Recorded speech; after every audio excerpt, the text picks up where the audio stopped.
On December 15, 1996, a man in Baltimore, Maryland walked into the local police station with a grim confession.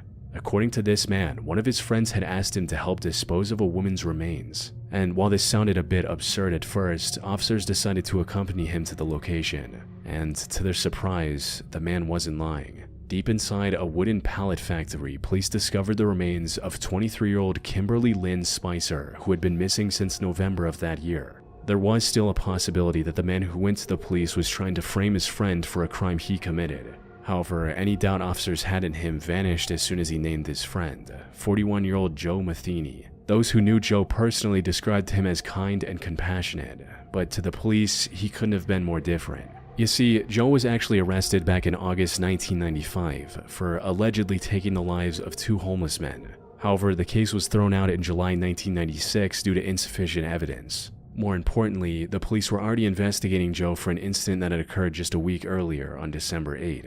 That night, a woman named Rita Kemper accused him of kidnapping and attempted murder, allegedly threatening her by saying, "I'm going to kill you and bury you in the woods with the other girls."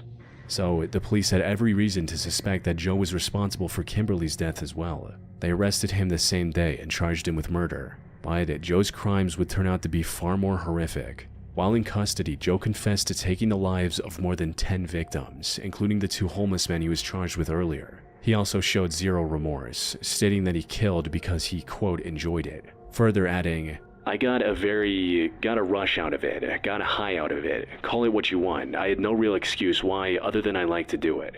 That said, when investigators went searching for the remains of these victims, most of them were missing from where Joe claimed they were. And while this was never confirmed in court, there was an extremely horrific explanation for those missing remains. Put simply, while behind bars, Joe confessed to processing his victims' remains and feeding them to ordinary people back when he was operating a grilled meat stand.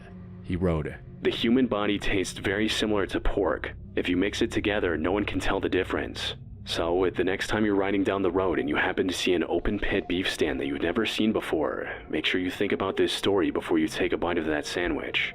He stood trial multiple times in 1997 and 1998 and was initially given the death penalty, but this decision was later overturned and he was resentenced to 2 consecutive life sentences without the possibility of parole. He remained in prison until his death on August 5, 2017.